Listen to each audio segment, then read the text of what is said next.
शक्तिमान पिता धन्यवाद करते हैं आज के सुंदर बाइबल अध्ययन के लिए। खुदावन हर एक को बड़ी बरकत दीजिए, आशीष कीजिए पिता। सारी आदर में मत जलाल आपके नाम को मिले, यीशु नाम से मांगते हैं, आमीन। हम पढ़ेंगे पहला शमूएल 13 अध्याय। फिलिस्तियों के विरुद्ध युद्ध। शाऊल 30 वर्ष का होकर राज्य करने लगा और उसने इस्राएलियों पर 2 वर्ष तक राज्य किया।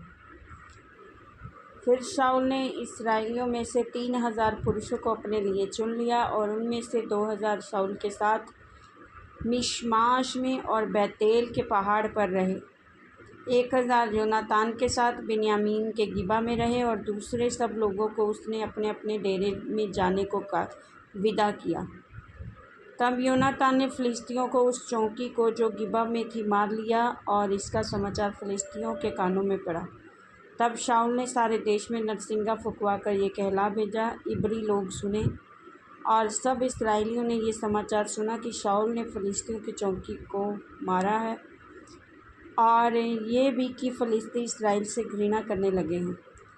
तब लोग शाऊल के पीछे चलकर गिलगाल में इकट्ठे हो गए। फिलिस्ती इस्राएल से युद्ध करने के लिए इकट्ठे हो गए, अर्थात 20,000 रथ, 6,000 सवार और समुद्र के तीर के बालू के किनकों के समान बहुत से लोग इकट्ठा हुए और बेतावेन के पूर्व की ओर जाकर मिशमाक में छावनी डाली। जब इस्राएली पुरुषों ने देखा हम सकैती में पड़े हैं और सचमुच लोग संकट में पड़े थे, तब वे लोग गुफाओं, झाड़ियों, चट्टानों, गढ़ों और गड्ढों में जा छिपे।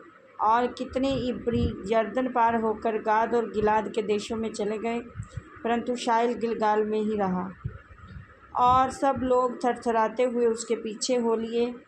वह शमूएल के ठहराए हुए समय अर्थात 7 दिन तक बाट जोता रहा, परंतु शमूएल गिलगाल में ना आया और लोग उसके पास से इधर उधर होने लगे। तब शाऊल ने कहा, होम बलि और मेल बलि मेरे पास लाओ। तब उसने होम बलि को चढ़ाया। ज्यों ही वह होम बलि को चढ़ा चुका तो क्या देखता है कि शमूएल आ पहुंचा और शाऊल उससे मिलने को नमस्कार करने को निकला। और शमूएल ने पूछा, तूने क्या किया? शाऊल ने कहा, जब मैंने देखा कि लोग मेरे पास इधर उधर हो रहे हैं तो तू ठहराए हुए दिनों के भीतर नहीं आया और फिलिस्ती मिशमाक में इकट्ठा हुए हैं, तब मैंने सोचा कि फिलिस्ती गिलगाल में मुझ पर अभी आ पड़ेंगे और मैंने यहोवा से विनती भी नहीं की है, अतः मैंने अपनी इच्छा ना रहते भी होम बलि चढ़ाया। शमूएल ने शाऊल से कहा, तूने मूर्खता का काम किया है, तूने अपने परमेश्वर यहोवा की आज्ञा को नहीं माना, नहीं तो यहोवा तेरा राज्य इस्राएलियों के ऊपर सदा स्थिर रखता। परंतु अब तेरा राज्य बना ना रहेगा। यहोवा ने अपने लिए कैसे पुरुष को ढूंढ लिया है जो उसके मन के अनुसार, और यहोवा ने उसी को अपनी प्रजा का प्रधान होने के लिए ठहराया है, क्योंकि तूने यहोवा की आज्ञा को नहीं माना।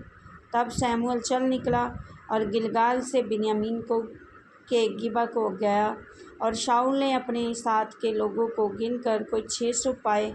और शाऊल और उसका पुत्र योनातान और जो लोग उसके साथ थे वह बिन्यामीन के गिबा में रहे और फिलिस्ती मिशमाक में डेरे डाले पड़े रहे।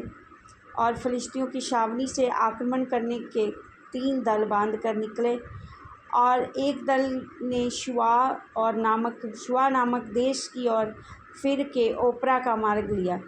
एक और दल ने मुड़कर बेथुरोन का मार्ग लिया और एक और दल ने मुड़कर उस देश का मार्ग लिया जो सबोईम नामक तराई की ओर जंगल की तरफ है। इस्राएल के पूरे देश में लोहार कहीं नहीं मिलता था, क्योंकि फिलिस्तियों ने कहा था, इब्री तलवार या भाला बनाने ना पाएँ।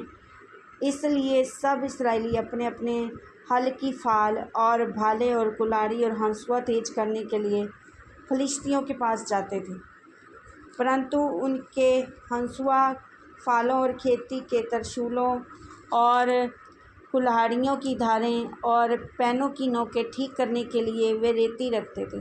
इसलिए युद्ध के दिन शाऊल और योनातान के साथियों में से किसी के पास ना तो तलवार थी ना भाला, वह केवल शाऊल और उसके पुत्र योनातान के पास थे। और फिलिस्तियों की चौकी के सिपाही निकलकर मिशमाक की दरों को गए। इस वचन के द्वारा प्रभु ब्लेस करेंगे, आमीन। सब कुछ हमसे